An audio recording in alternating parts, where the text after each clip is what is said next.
Welcome back everyone. Welcome to civil services study practice set number ये 17 है। ये test series UPSC civil services prelims 24 के लिए चल रही है और 16 टेस्ट अभी तक कंप्लीट हो गए थे। डिस्क्रिप्शन बॉक्स में लिंक है उसका, ठीक है। वहाँ पर आप टेस्ट नंबर 1 से लेकर 16 17 ये जो भी नया टेस्ट आएगा वहाँ तक पहुँच सकते हैं। पहला प्रश्न है, भारत में स्वतंत्रता के बाद भूमि सुधारों के संबंध में 3 कथन है। यहाँ पर कौन सा इसमें सही होगा, कितने इसमें सही होंगे? देखिए, पहला कथन है, नरसिम्हा समिति की रिपोर्ट ने भारत में व्यापक कृषि सुधार उपायों की सिफारिश की। अब ये समिति की जगह कोई और समिति होगी तो पहला स्टेटमेंट गलत हो जाएगा। बिचौलियों के उन्मूलन का मुख्य उद्देश्य किसान को सरकार के साथ सीधे संबंध में लाना था। भूमि हदबंदी कानून का मुख्य उद्देश्य अधिशेष भूमि का भूमिहीनों को पुनर्वितरण करना था।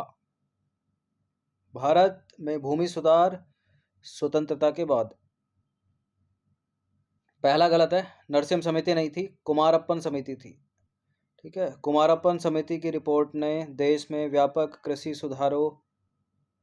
सुधार उपायों की सिफारिश की थी, तो गलत है पहला वाला। बिचौलियों के उन्मूलन का मुख्य उद्देश्य किसान को सरकार के साथ सीधे संबंध में लाना था, दूसरा वाला सही है और तीसरा भी सही है। भूमि हदबंदी कानून का मुख्य उद्देश्य अधिशेष भूमि का भूमिहीनों को वितरण करना था, तो कितने सही हैं? केवल 2 सही हैं। देखिए, स्वतंत्रता के बाद भारत में किए गए प्रमुख भूमि सुधार। भूमि की समस्या को देखने के लिए जे.सी. कुमारप्पन की अध्यक्षता में एक समिति नियुक्त की गई। कुमारप्पन समिति की रिपोर्ट ने व्यापक कृषि सुधार उपायों की सिफारिश की, तो पहला वाला स्टेटमेंट गलत हो गया। स्वतंत्र भारत के भूमि सुधार के 4 घटक थे। कितने? 4 घटक। पहला, बिचौलियों का उन्मूलन, दूसरा है किराएदारी सुधार और तीसरा है भूमि जोत पर अधिकतम सीमा तय करना, और चौथा क्या है? चौथा है भूमि जोत का समेकन, यानी कंसोलिडेशन ऑफ लैंड होल्डिंग्स। अब इनको एक एक करके देखते हैं सबको। बिचौलियों का उन्मूलन। बिचौलियों का उन्मूलन का मुख्य उद्देश्य किसान को सरकार के साथ सीधे संबंध में लाना है। बिचौलियों के उन्मूलन ने लगभग 2 करोड़ किराएदारों को उस भूमि का मालिक बना दिया जिस पर वो खेती करते थे, तो दूसरा वाला सही है। किराएदारी सुधार यानी किराए को विनियमित करने, कार्यकाल की सुरक्षा प्रदान करने और किराएदारों को स्वामित्व प्रदान करने के लिए किराएदारी सुधार पेश किए गए थे। भूमि जोत पर अधिकतम सीमा तय करना। देखिए, भूमि सीमा अधिनियम उस भूमि के आकार को परिभाषित करता है जिस पर एक व्यक्ति या परिवार का स्वामित्व हो सकता है। अधिकतम सीमा कानून का मुख्य उद्देश्य भूमिहीनों को अधिशेष भूमि का पुनर्वितरण करना था ताकि भूमि वितरण को आर्थिक न्याय संगत बनाया जा सके, तो तीसरा वाला स्टेटमेंट भी सही हो गया, पहला गलत है केवल। देखिए, वर्ष 1942 में कुमारप्पन समिति ने सिफारिश की कि एक जमींदार अधिकतम कितनी जमीन अपने पास रख सकता है। यह आर्थिक भागीदारी का 3 गुना थी, यानी एक परिवार के लिए पर्याप्त आजीविका। Consolidation of land holdings. भूमि जोत के समेकन का अर्थ है संपूर्ण गांव में बिखरे हुए किसान की भूमि के विभिन्न छोटे भूखंडों को एक कॉम्पैक्ट ब्लॉक के रूप में एक साथ लाना, या खरीद के माध्यम से या दूसरों के साथ भूमि के आदान प्रदान के माध्यम से, ठीक है। चकबंदी इसको बोलते हैं। तहसील करती है, काम पटवारी के द्वारा किया जाता है। क्वेश्चन नंबर 2 पर आ जाइए। भारत में कृषि जनगणना के संदर्भ में निम्नलिखित कथनों पर विचार करेंगे। 3 कथन है यहाँ पर, कौन सा इसमें गलत है वो बताना है। भारत में कृषि जनगणना सांख्यिकी और कार्यक्रम कार्यान्वयन मंत्रालय द्वारा प्रत्येक वर्ष आयोजित की जाती है। पहली कृषि जनगणना 1950-51 में की गई थी। कृषि जनगणना का मुख्य उद्देश्य है नई कृषि विकास कार्यक्रम तैयार करने के लिए बेंचमार्क डेटा प्रदान करना। देखिए, 50 में नहीं, 1970 में की गई थी पहली कृषि जनगणना, गलत है दूसरा वाला स्टेटमेंट। सांख्यिकी और कार्यक्रम कार्यान्वयन मंत्रालय, मंत्रालय भी गलत है, मिनिस्ट्री भी गलत है, केवल तीसरा यहाँ पर सही है। लेकिन गलत अपने को ढूंढना है तो पहला और दूसरा गलत है, तो ए है इसका आंसर। तो मंत्रालय कौन सा होगा? सांख्यिकी नहीं होगा। भारत में कृषि जनगणना कृषि एवं किसान कल्याण मंत्रालय द्वारा प्रत्येक 5 वर्ष में आयोजित की जाती है, तो पहला वाला गलत है। पहली कृषि जनगणना 1970-71 में की गई थी और आखिरी ऐसी जनगणना वर्ष 2015-16 में हुई थी, जो श्रृंखला में 10वीं थी, ठीक है। उसके बाद बीजेपी की सरकार ने नहीं करवाई है, तो गलत है दूसरा वाला स्टेटमेंट, पहला भी गलत है, तीसरा वाला सही है। कृषि जनगणना के मुख्य उद्देश्य क्या हो सकते हैं? भूमि उपयोग, सिंचाई, विभिन्न फसलों के तहत सिंचित और असिंचित क्षेत्र, कृषि मशीनरी एवं उपकरणों का उपयोग, उर्वरकों, बीजों का उपयोग, कृषि ऋण आदि सहित परिचालन जरूरतों पर सांख्यिकी डेटा प्रदान करके कृषि की संरचना और विशेषताओं का वर्णन करना, नए कृषि विकास कार्यक्रमों को तैयार करने और उनकी प्रगति का मूल्यांकन करने के लिए बेंचमार्क डेटा प्रदान करना। तो तीसरा वाला करेक्ट हो गया। भविष्य के कृषि सर्वेक्षणों को पूरा करने के लिए परिचालन जोत का बुनियादी ढांचा प्रदान करना और वर्तमान कृषि सांख्यिकी के लिए एक एकीकृत कार्यक्रम विकसित करने के लिए आधार तैयार करना। हरित क्रांति से रिलेटेड दो स्टेटमेंट है यहाँ पर। हरित क्रांति के संबंध में निम्नलिखित कथनों पर विचार करेंगे। हरित क्रांति की शुरुआत का श्रेय कृषि में रुचि रखने वाले अमेरिकी वैज्ञानिक लुई पाश्चर को दिया जाता है। डॉक्टर वर्गीज कुरियन को भारत में हरित क्रांति का जनक के रूप में जाना जाता है। कौन सा इसमें सही है? यूपीएससी प्रश्न करेगी ऐसे। बाकी इसमें दो दो प्रश्न अलग से छुपे हुए हैं जो चार स्टेटमेंट बनाकर दूसरे एग्जाम में पूछे जाते हैं। देखिए, इस संसार में या वैश्विक स्तर पर हरित क्रांति की शुरुआत की थी अमेरिकी वैज्ञानिक नॉर्मन बोरलॉग ने, न कि लुई पाश्चर। ठीक है, गलत है पहला स्टेटमेंट। जूलॉजी से संबंध रखते हैं लुई पाश्चर। रोगों की उत्पत्ति रोगाणुओं के द्वारा होती है ऐसा बताया था लुई पाश्चर ने। ठीक है, और दूसरा स्टेटमेंट भी गलत है। भारत में हरित क्रांति के जनक थे डॉक्टर एम एस स्वामीनाथन। ठीक है, जिनका हाल ही में निधन हो गया। तो ये दोनों के दोनों गलत हैं। यहाँ पर डी इसका आंसर हो जाएगा। देखिए, बीजों, उर्वरकों, कीटनाशकों, बेहतर सिंचाई सुविधाओं, मशीनीकृत उपकरणों और आधुनिक कृषि तकनीकों की उच्च उपज वाली विविधता की शुरुआत को सामूहिक रूप से हरित क्रांति के रूप में जाना जाता है, यानी ग्रीन रेवोल्यूशन। हरित क्रांति की शुरुआत का श्रेय कृषि में रुचि रखने वाले अमेरिकी वैज्ञानिक नॉर्मन बोरलॉग को दिया जाता है। ठीक है, वैश्विक स्तर पर हरित क्रांति के जनक, भारत में हरित क्रांति का जनक कौन है? M S Swaminathan. तो पहला वाला गलत है, दूसरा वाला भी गलत है, क्योंकि एम एस स्वामीनाथन को भारत में हरित क्रांति के जनक के रूप में जाना जाता है। हरित क्रांति का विचार खाद्य उत्पादन बढ़ाने के लिए प्रौद्योगिकी का उपयोग करना और अधिक पश्चिमी प्रकार की कृषि तकनीकों की शुरुआत करना था। डॉक्टर वर्गीज कुरियन जो है, उनको भारत का मिल्कमैन कहा जाता है उनको। वह एक भारतीय डेयरी इंजीनियर और सामाजिक उद्यमी थे जिन्होंने उन पहलों का नेतृत्व किया जिन्होंने दूध उत्पादन में व्यापक वृद्धि में योगदान दिया, जिसे श्वेत क्रांति का नाम दिया गया। न्यूनतम समर्थन मूल्य यानी एमएसपी से रिलेटेड दो स्टेटमेंट है। कौन सा इसमें सही होगा? एमएसपी किसानों का गारंटीकृत कानूनी अधिकार है क्या? कृषि लागत एवं मूल्य आयोग एमएसपी के स्तर पर अंतिम निर्णय करता है क्या? देखिए, कृषि लागत एवं मूल्य आयोग ये सलाह देता है, अंतिम निर्णय इसका नहीं होता। तो गलत है दूसरा स्टेटमेंट, पहला भी गलत है, दोनों के दोनों गलत हैं। डी है इसका आंसर। न्यूनतम समर्थन मूल्य यानी एमएसपी, इसका परिचय देख लेते हैं। एमएसपी वह गारंटीकृत राशि है जो किसानों को तब दी जाती है जब सरकार उनकी फसल खरीदती है। एमएसपी यानी मिनिमम सपोर्ट प्राइस को अब तक कोई कानूनी समर्थन नहीं प्राप्त है और किसान इसे कानूनी अधिकार के रूप में भी मांग नहीं सकते। एमएसपी कब पर केवल कुछ अनाज खरीदने की बात सिर्फ सरकारी नीति और प्रशासनिक निर्णय है। तो गलत हो गया ना पहला स्टेटमेंट। एमएसपी कृषि लागत और मूल्य आयोग की सिफारिश पर आधारित है। ठीक है, जो उत्पादन लागत, मांग तथा आपूर्ति, बाजार मूल्य, रुझान, अंतर फसल मूल्य समानता आदि जैसे विभिन्न कारकों पर विचार करता है। भारत के प्रधानमंत्री की अध्यक्षता में जो आर्थिक मामलों की मंत्रिमंडलीय समिति है, वो एमएसपी के स्तर पर अंतिम निर्णय लेती है। इसलिए गलत है दूसरा भी और पहला भी। ठीक है, तो सब कुछ किनके हाथ में है? इन्हीं के हाथ में है।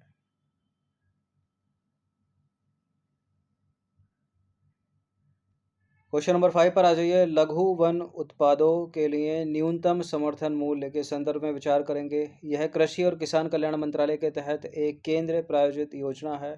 प्रत्येक 5 वर्ष में एक बार इसकी समीक्षा या संशोधन किया जाता है। भारतीय राष्ट्रीय कृषि सहकारी विपणन महासंघ लिमिटेड योजना के कार्यान्वयन और निगरानी के लिए केंद्रीय नोडल एजेंसी के रूप में काम करता है। कौन सा गलत है इसमें ढूंढना है, यानी नाफेड।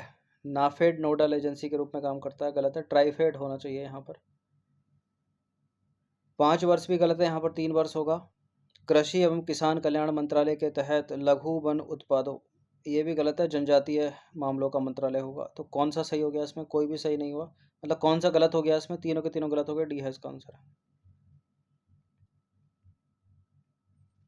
देखिए, लघु वन उपज के लिए एमएसपी का परिचय। न्यूनतम समर्थन मूल्य के माध्यम से लघु वन उपज के विपणन के लिए तंत्र और लघु वन उपज के लिए मुख्य मूल्य श्रृंखला का विकास जनजातीय मामलों के मंत्रालय के तहत एक केंद्रीय प्रायोजित योजना है। ठीक है, तो मंत्रालय कौन सा है? जनजातीय मामलों का मंत्रालय, इसमें गलत है पहला स्टेटमेंट। केंद्रीय प्रायोजित योजना यानी सेंट्रली स्पॉन्सर्ड स्कीम। यह योजना लघु वन उपज या उत्पाद कह सकते हैं, संग्रहकर्ताओं को उचित मूल्य प्रदान करने और उनकी आय के स्तर को बढ़ाने और लघु वन उपज की सतत कटाई सुनिश्चित करने के लिए शुरू की गई। जनजातीय मामलों के मंत्रालय के तहत मूल्य निर्धारण सेल द्वारा लघु वन उत्पादों के लिए न्यूनतम समर्थन मूल्य का प्रत्येक 3 वर्ष में एक बार समीक्षा या संशोधन किया जाता है। तो पहला भी गलत है, दूसरा भी गलत है, वहाँ 5 वर्ष लिखा था। और तीसरा भी गलत है, क्योंकि वहाँ नाफेड लिखा था जबकि ट्राइफेड होगा। यानी भारतीय जनजातीय सहकारी विपणन विकास महासंघ राज्य स्तर कार्यान्वयन एजेंसियों के माध्यम से योजना के कार्यान्वयन और निगरानी के लिए केंद्रीय नोडल एजेंसी के रूप में काम करता है। छूट गया क्या कुछ?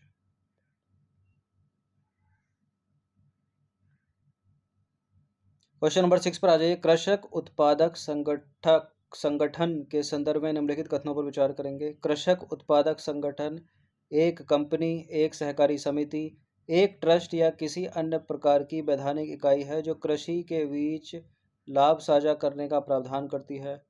ऋण प्रदान करने वाले बैंक हमेशा कृषक उत्पादक संगठन में स्वामित्व नियंत्रण बनाए रखते हैं।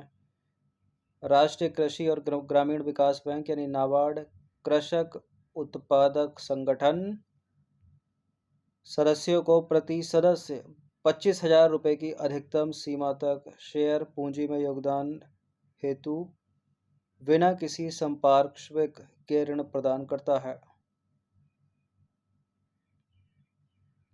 पूछा गया इसमें कितने सही हैं?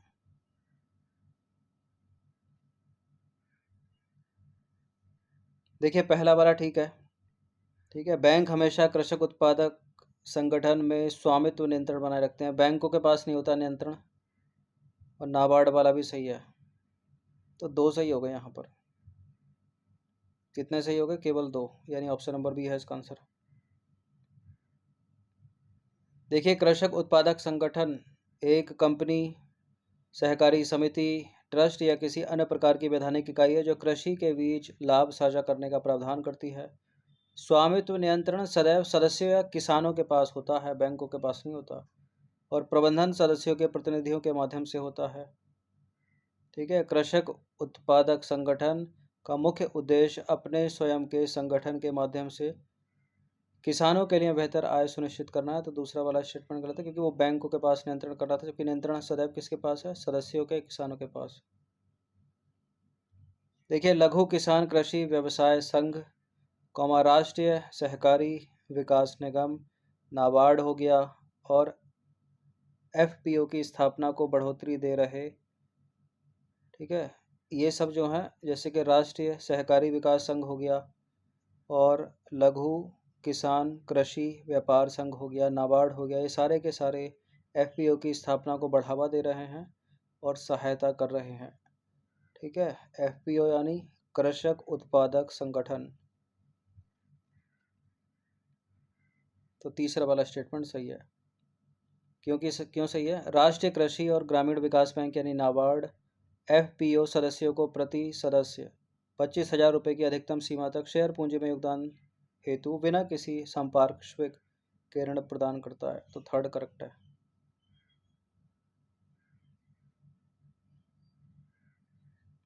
क्वेश्चन नंबर 7 पर आ जाइए। भारतीय संविधान की जो छठी अनुसूची है उसके संदर्भ में 3 कथन है, यहाँ पर कौन सा इसमें सही होगा? भारतीय संविधान में 12 अनुसूचियां हैं, 12 की 12 इंपॉर्टेंट हैं। भारतीय संविधान की जो 12वीं अनुसूची है, ठीक है,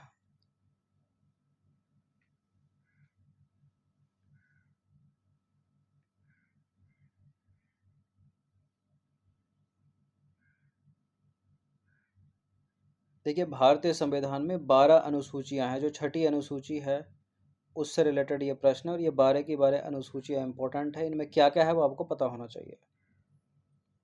तो छठी अनुसूची, इसमें 4 पूर्वोत्तर राज्यों असम, मेघालय, त्रिपुरा और मणिपुर में जनजातीय क्षेत्रों के प्रशासन के लिए विशेष प्रावधान शामिल है। ये भी पूछते हैं कि छठी अनुसूची में कौन कौन से राज्य हैं या कौन सा नहीं है, वो करके पूछ लेगा। ठीक है, तो असम है इसमें, मेघालय है इसमें, त्रिपुरा है इसमें, मणिपुर नहीं है इसमें, मिजोरम है, तो गलत हो गया पहला। इन राज्यों के आदिवासी क्षेत्रों को स्वायत्त जिलों के रूप में प्रशासित किया जाना है। दूसरा वाला ठीक है। प्रत्येक स्वायत्त जिले के लिए एक जिला परिषद का गठन किया जाना है, जिसमें अधिकतम 30 सदस्य होंगे, ना कि 50। तो कौन सा सही है? केवल दूसरा यहाँ पर सही है। भारतीय संविधान की छठी अनुसूची, छठी अनुसूची में भारतीय संविधान के अनुच्छेद 244(2) के तहत 4 पूर्वोत्तर राज्य कौन कौन से? असम, मेघालय, त्रिपुरा और मिजोरम है। इनमें जनजातीय क्षेत्रों के प्रशासन के लिए विशेष प्रावधान है, तो गलत हो गया पहला स्टेटमेंट। ठीक है, मणिपुर नहीं है, मिजोरम है। इसका उद्देश्य है जनजातीय भूमि और संसाधनों की सुरक्षा करना तथा इनका गैर जनजातीय संस्थाओं को हस्तांतरण को रोकना, और यह जनजातीय समुदायों को शोषण से भी सुरक्षा प्रदान करता है। यह उनकी सांस्कृतिक व सामाजिक अस्मिता को बरकरार रखने में तथा उनका प्रोत्साहन सुनिश्चित करता है। स्वायत्त जिले और क्षेत्र, इन राज्यों के जनजातीय क्षेत्रों का प्रशासन स्वायत्त जिलों के रूप में किया जाता है, तो दूसरा वाला स्टेटमेंट सही हो गया। जो राज्य का राज्यपाल होता है उसके पास स्वायत्त जिलों को व्यवस्थित करने, पुनर्गठित करने और सीमाओं अथवा नामों में परिवर्तन करने की शक्ति है, तो दूसरा वाला स्टेटमेंट सही है, स्वायत्त वाला। तीसरा गलत है। जिला और क्षेत्रीय परिषद, इसके तहत प्रत्येक स्वायत्त जिले के लिए अधिकतम 30 सदस्यों वाली एक जिला परिषद का गठन किया जाना है, ना कि 50। और इनमें से राज्यपाल द्वारा नामित सदस्यों की संख्या कितनी है? 4 है 30 में से, जबकि शेष 26 का चयन वयस्क मताधिकार के आधार पर किया जाता है। क्वेश्चन नंबर 8 पर आ जाइए। पॉलिटी का प्रश्न है। शून्यकाल के संदर्भ में दो कथन है यहाँ पर। शून्यकाल एक भारतीय संसदीय नवाचार है और इसका उल्लेख संसदीय नियम पुस्तिका में नहीं किया गया है। भारतीय संसदीय विचार है शून्यकाल, ब्रिटेन से लिया है हमने। प्रश्नकाल और कार्यसूची के बीच के समय अंतराल को शून्यकाल कहा जाता है। करेक्ट है पहला वाला स्टेटमेंट। ठीक है, भारतीय संसदीय नवाचार है शून्यकाल। दूसरा भी सही है, सी है इसका आंसर। शून्यकाल एक भारतीय संसदीय नवाचार है। संसदीय प्रक्रिया की नियम पुस्तिका में इसका उल्लेख नहीं है, तो पहला वाला सही हो गया। इसके तहत सांसद बिना किसी पूर्व सूचना के किसी भी मामले को उठा सकते हैं। शून्यकाल प्रश्नकाल के तुरंत बाद शुरू होता है तथा दिन के समय की शुरुआत शुरू होने तक जारी रहता है। शून्यकाल प्रश्नकाल और दिन के कार्यक्रम की शुरुआत के बीच अंतराल को दर्शाता है, तो दूसरा वाला भी करेक्ट हो गया। कार टी सेल थेरेपी के संबंध में कुछ कथन है यहाँ पर, कितने इसमें सही होंगे? यह एक प्रकार की इम्यूनोथेरेपी है, कार टी सेल थेरेपी, जिसमें रोगी की प्रतिरक्षा प्रणाली की सहायता से कैंसर का इलाज किया जाता है।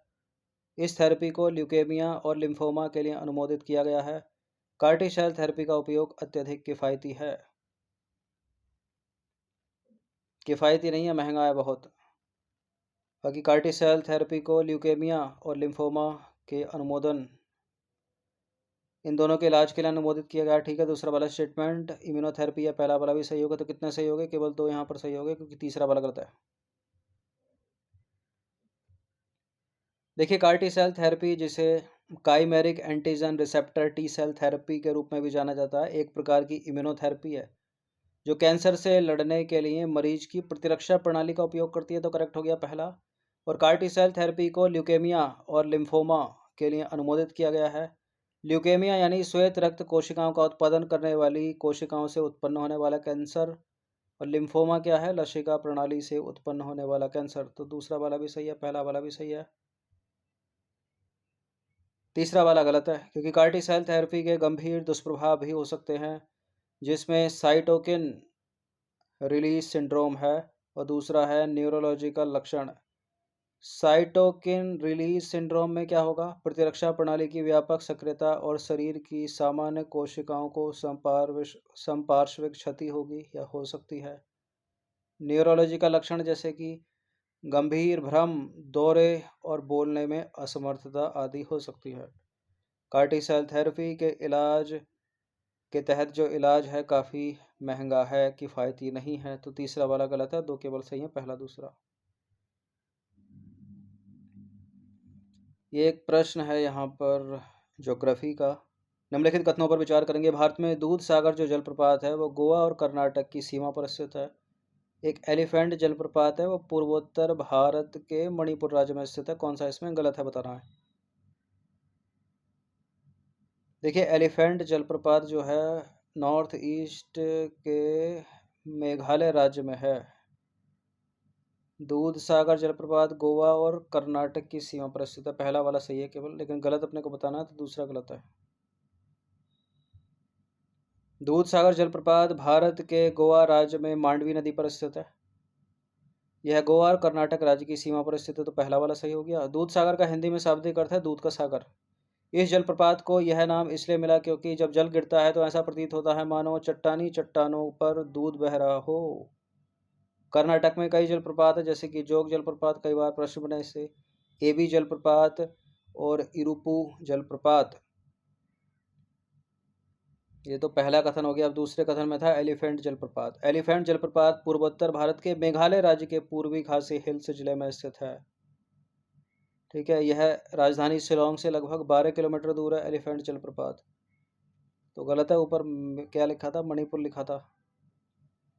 यह झरना जलप्रपात एक लोकप्रिय पर्यटक आकर्षण है और इसका नाम इसके बगल में मतलब इसके पास में एक हाथी जैसी दिखने वाली चट्टान है उसके कारण पड़ा।